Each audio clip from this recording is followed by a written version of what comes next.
Hi everyone, welcome to my channel.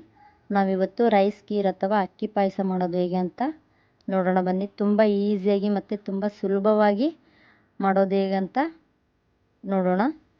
ಮೊದಲಿಗೆ ಬೇಕಾಗಿರೋ ingredients ಏನಂತ ನೋಡೋಣ. ನಾನಿಲ್ಲಿ 1 ಕಪ್ ಅಕ್ಕಿ ನೆನೆ ಇಟ್ಕೊಂಡಿದ್ದೀನಿ. 6 ರಿಂದ 7 ಗೋಡಂಬಿ ನೆನೆ ಇಟ್ಕೊಂಡಿದ್ದೀನಿ. ಡ್ರೈ ಫ್ರೂಟ್ಸ್ ಪಿಸ್ತಾ, ಬಾದಾಮಿ, ಗೋಡಂಬಿ ಸಣ್ಣದಾಗಿ ಕಟ್ ಮಾಡಿ ಇಟ್ಕೊಂಡಿದ್ದೀನಿ. ನಾನಿಲ್ಲಿ 1 ಕಪ್ ಸಕ್ಕರೆ ತೊಗೊಂಡಿದ್ದೀನಿ. ಯಾವ ಪ್ರಮಾಣದಲ್ಲಿ ಅಕ್ಕಿ ಇಟ್ಟಿರ್ತೀವೋ ಅದೇ ಪ್ರಮಾಣದಲ್ಲಿ ಸಕ್ಕರೆ ಸಾಕಾಗುತ್ತೆ. ಮತ್ತು 1/2 ಟೇಬಲ್ ಸ್ಪೂನ್ ಏಲಕ್ಕಿ ಪುಡಿ, ಫುಡ್ ಕಲರ್ ಆಪ್ಷನಲ್ಲು, 1 ಲೀಟರ್ ಹಸಿ ಹಾಲು. ನಾನು ಹಸಿ ಹಾಲನ್ನೇ ತೊಗೊತಾ ಇದ್ದೀನಿ. ಮಾಡೋದು ಹೇಗೆ ಅಂತ ನೋಡೋಣ ಬನ್ನಿ. ಮೊದಲಿಗೆ ಒಂದು ಕಡಾಯಿಗೆ ನಾನು ಹಾಲನ್ನ ಹಾಕ್ಕೊತಾ ಇದ್ದೀನಿ. ಹಾಲನ್ನ ಹಾಕಿಬಿಟ್ಟು ಚೆನ್ನಾಗಿ ಕೈ ಆಡಬೇಕು. ಚೆನ್ನಾಗಿ ಕೈ ಆಡಿಬಿಟ್ಟು ಸ್ವಲ್ಪ ಕುದಿ ಬರೋ ತನಕ ಬಿಡಬೇಕು. ಇಲ್ಲಿ ಒಂದು ಕುದಿ ಬಂದಿದೆ, ಅದಕ್ಕೆ ನಾನು ನೆನೆ ಇಟ್ಕೊಂಡಿರೋ ಅಕ್ಕಿನ ಹಾಕ್ತಾಯಿದ್ದೀನಿ. ನಾನಿಲ್ಲಿ 3/4 ಭಾಗದಷ್ಟು ಅಷ್ಟೇ ಅಕ್ಕಿ ಹಾಕ್ತಾಯಿದ್ದೀನಿ. ಇನ್ನೂ 1/4 ಭಾಗ ಅಕ್ಕಿನ ಹಾಗೆ ತೆಗೆದಿಡ್ತಾ ಇದ್ದೀನಿ. ಅಕ್ಕಿ ಹಾಕ್ಬಿಟ್ಟು ಚೆನ್ನಾಗಿ ಕೈ ಆಡಬೇಕು.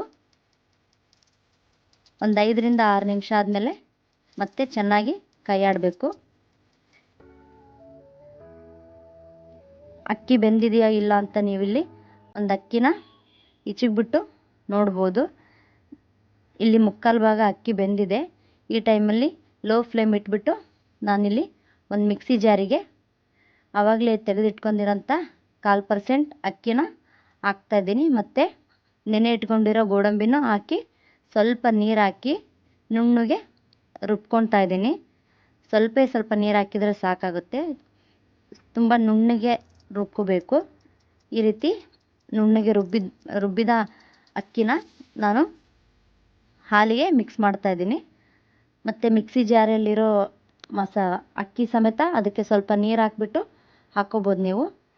ಹಾಕ್ಬಿಟ್ಟು ಚೆನ್ನಾಗಿ ಕೈ ಆಡಬೇಕು, ಇಲ್ಲಾಂದರೆ ಗಂಟಾಗ್ಬಿಡುತ್ತೆ. ಮಧ್ಯದಲ್ಲಿ ಚೆನ್ನಾಗಿ ಕೈ ಆಡ್ತಾ ಇರಬೇಕು.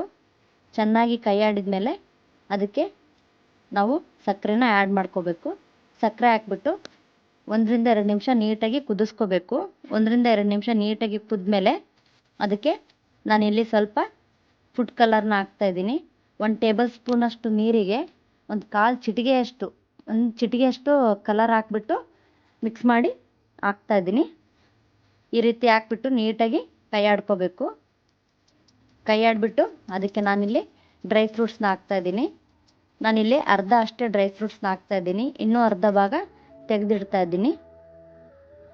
ಡ್ರೈ ಫ್ರೂಟ್ಸ್ನ ಹಾಕ್ಬಿಟ್ಟು ನೀಟಾಗಿ ಕೈ ಆಡ್ಕೋಬೇಕು. ಕೈ ಆಡಿ ಅದಕ್ಕೆ 1/2 ಟೇಬಲ್ ಸ್ಪೂನ್ ಏಲಕ್ಕಿ ಪುಡಿ ಹಾಕ್ಬಿಟ್ಟು ಇನ್ನೊಂದು ಸಲ ನೀಟಾಗಿ ಮಿಕ್ಸ್ ಮಾಡ್ಕೊಂಡು ಲೋ ಫ್ಲೇಮಲ್ಲಿ ಬಿಡಬೇಕು. ಲೋ ಫ್ಲೇಮಲ್ಲಿ 1 ರಿಂದ 2 ನಿಮಿಷ ನೀಟಾಗಿ ಬೇಯಿಸಿದ ಮೇಲೆ ಅದನ್ನು ಗ್ಯಾಸ್ ಸ್ಟವ್ ಆಫ್ ಮಾಡಿಬಿಡಬೇಕು. ಆಫ್ ಮಾಡಿ ತಣ್ಣಗಾದ್ಮೇಲೆ ಸರ್ವ್ ಮಾಡ್ಕೊಂಡ್ರೆ ತುಂಬ ರುಚಿಯಾಗಿರುತ್ತೆ.